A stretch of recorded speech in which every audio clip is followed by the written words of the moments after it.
अब है कि बावफा बाजज़ा और साहिब वफ़ा को होती है कैसी अता। उसके अंदर है कि मिलता है क्या एक बार मदीने में जाके देख। हुजूर के साथ वफ़ा और उसका सिला दुनिया में हुजूर ने फिर उनको कैसे अता किया। ग़ज़वा बदर के मौका पर जब मेरे आका मौला सल्लल्लाहु अलैहि वसल्लम ने पूछा सहाबा से कि मेरे सहाबा बदर जाना चाहिए कि नहीं, जाना चाहिए कि नहीं, तो फिर हज़रत साद बिन माज खड़े हुए, फरमाया सिल हिबाल मन शेता वक्ता हिबाल मन शेता सालिम मन शेता आदे मन शेता खुज़ मिन अम्वालिना मा शेता वादिना मा शेता।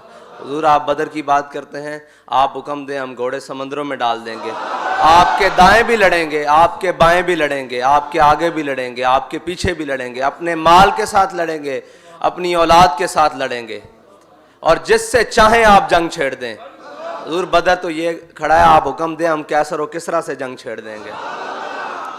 हुजूर खुशी से मुस्कुरा उठे, और ये मुस्कुराना आपने याद रखना है कि ये मौका कौन सा है, ग़ज़वा बदर की तरफ जाते हुए।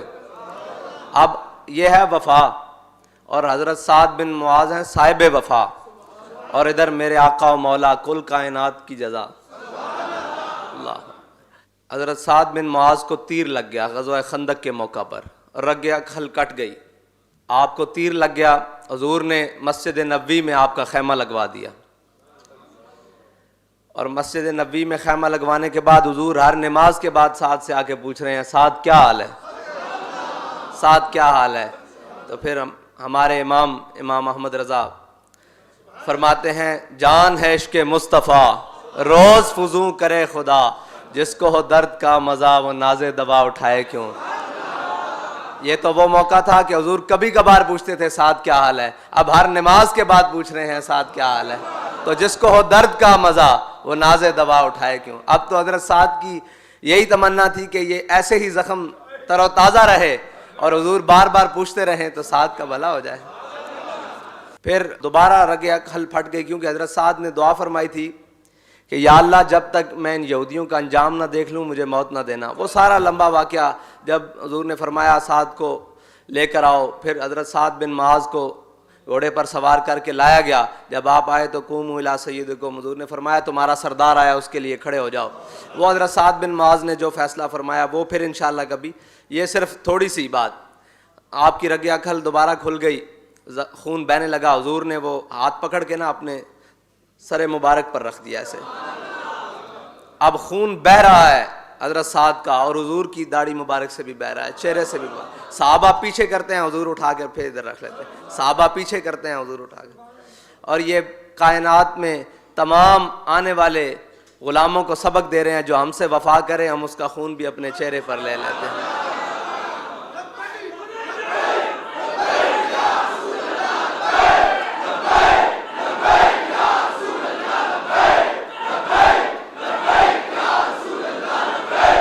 एक वो मकाम है कि हजामे का खून पिया जा रहा है, सहाबा खून पी रहे हैं। एक वो मकाम है कि हुजूर अपने ग़ुलाम का खून अपने जिस्म मुबारक के ऊपर ले रहे हैं, सर मुबारक के ऊपर ले रहे हैं। ये वफा की जज़ा है।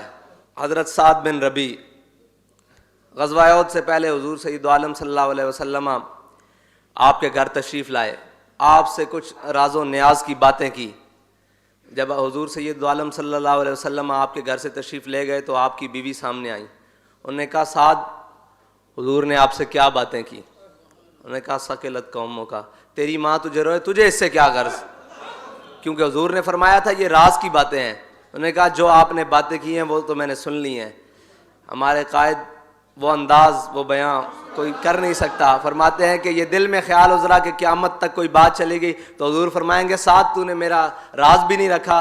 उसी वक्त अपनी बीवी को पकड़ा और उसके बालों को ऐसे हाथ में लेते हुए धक्के देते हुजूर की बारगाह में। जब हुजूर ने देखा फरमाया साद छोड़ दो छोड़ दो छोड़ दो। मैं या रसूलल्लाह इसने बातें सुननी है, ये अगर कहीं कर दे तो ये साद आपकी बात कहीं नहीं कर सकता। हज़रत साद बिन रबी को मैदान उहद में ज़ख्म लगे, आप शहीद हो गए। शहीद होने से पहले हुजूर ने एक सहाबी को भेजा, फरमाया जहाँ साद बिन रबी मिले उन्हें मेरा सलाम कहना। सहाबी ढूंढते ढूंढते हज़रत साद बिन रबी तक पहुँच गए। तो वो मकाम हमारे कायद शेर पढ़ते थे कि मनम वहमी तमन्ना के बवक्ते जा सपुरदम।